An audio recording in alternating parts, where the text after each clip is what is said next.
بسم الله الرحمن الرحیم.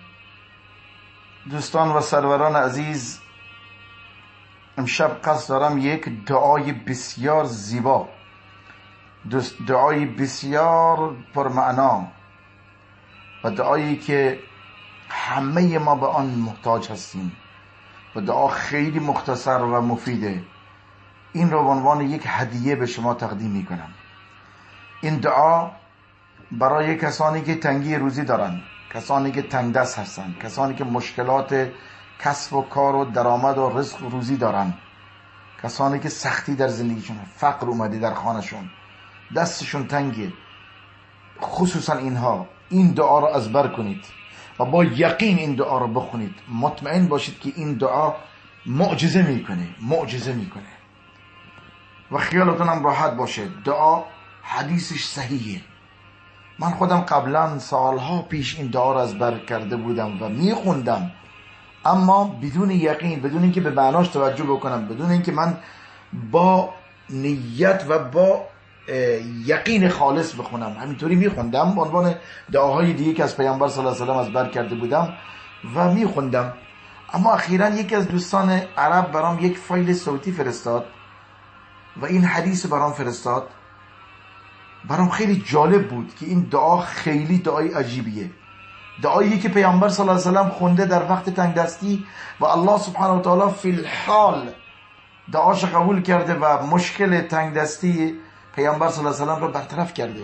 و ما همه اینو میدونیم که دعایی که رسول الله صلی الله علیه و آله دعا کرده، از زبان مبارک رسول الله صلی الله علیه و آله اون دعا خارج شده و قبول شده، اون دعا درش برکات و اثراتی است که بقیه دعاها نیست. ابتدا ببینید این روایت که روایتش هم الحمدلله صحیحه، خیالتون راحت باشه. حدیثش سندش صحیح هست و هیچ غباری بر آن نیست. عبدالله بن مسعود میگه که پیامبر صلی الله علیه وسلم یک مهمانی براش اومد، بعد برای اینکه از مهمان پذیرایی بکنه فرستاد پیش زنهاش تا هر غذایی که دارن به عنوان برای مهمان، به عنوان به قول معروف مهمان نوازی یا پذیرایی از مهمان بفرستن برای پیامبر صلی الله علیه و آله. خونه هر کدام از زنهاش که رفتن هیچی در خونه نداشتن. الله اکبر، الله اکبر. محمد مصطفی صلی الله علیه و سلم، پیامبر ما، رسول الله صلی الله علیه و سلم، محبوب رب العالمین، سرور انبیا و امام الانبیا و المرسلین، تو خونهش چیزی برای خوردن نداره. لا اله الا الله. هر کدوم از اون همسرانش گفتن که ما چیزی برای خوردن نداریم امروز یا رسول الله. بعد از آن رسول الله صلی الله علیه وسلم نمیخواست در جلو مهمان شرمنده بشه و چون میدونه که مهمان خیلی قدر و منزلت داره، این دعا را کردن. خوب به این دعا گوش کنید، این دعا را ازبر بکنید. من متنش هم میفرستم. اللهم اینی اسألك من فضلك و رحمتك فإنه لا يملكها الا انت. الله اکبر، چقدر این دعا بزرگه. بار اله، من از تو میخواهم از فضل تو و رحمت تو، چون هیچ کس به جز تو مالک آن نیست. الله اکبر. بلا فاصله بعد از این دعا برای پیامبر صلی الله علیه و آله یک گوسفندی کباب شده، گوسفند کامل، فاهدیت الیه شاة مصلیه ای مشویه. راوی میگه یک گوسفند کباب شده هدیه برای پیامبر آورده شد. پیامبر فرمود هذا من فضل الله، این از فضل الله هست، و نحن ننتظر الرحمه، ما هنوز منتظر رحمتش هستیم. دعا دو قسمت، سه قسمت در این دعا، سه چیز. اللهم اینی اسألک من فضلک، از فضل الله طلب کرده، و رحمتک، و رحمت تو، و قسمت سوم ثنای الله و نفی ما سوای الله، فانه لا یملکها الا انت، چون غیر از تو هیچ کس مالک این دو چیز نیست، فضل و رحمت الله. بلا فاصله الله سبحانه و تعالی او را بی‌نیاز کرد. هر کسی این دعا بخونه الله دعاش قبول میکنه. کسانی بودن که این دعا را خوندن. این شیخی که فایلش من الان گوش کردم خودش داره صحبت میکنه، تاریخ 1440 در ماه محرم 1440 هجری قمری، همین 2 ماه قبل.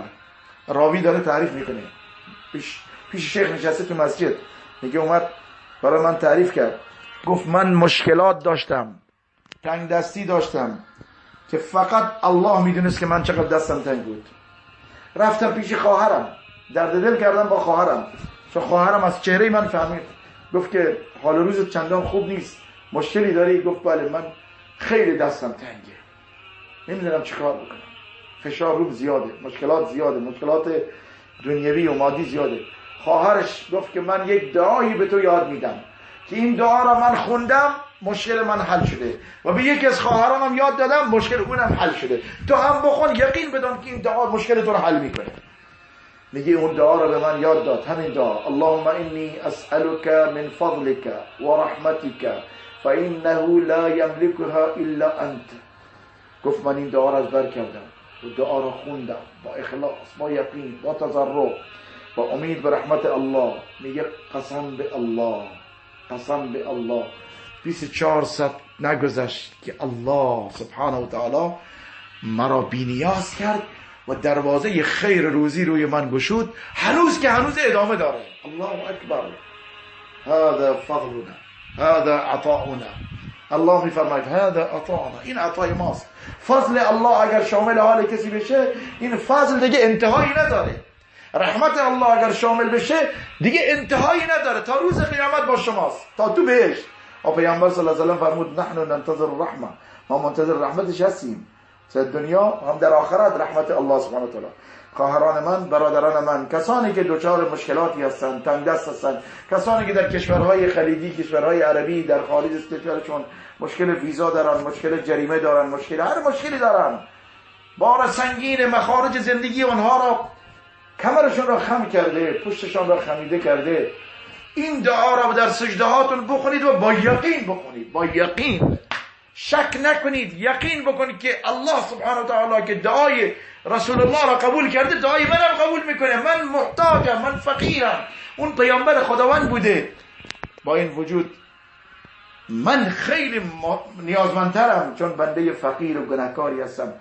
این دعا را بخونید، از بر بکنید و با یقین بهش عمل بکنید و با یقین بخونید، با یقین. برادران خواهران من، وقتی میگن یقین یعنی با شک و تردید نباشه و گمان خوب به الله که الله مرا از فضل رحمتش بی‌نیاز میکنه از دیگران. مطمئن باشید، یقین بکنید که الله دعای شما را قبول میکنه. ببینید الله چگونه دروازه خیر و برکات و رزق روزی روی شما باز میکنه. امیدوارم که این دعا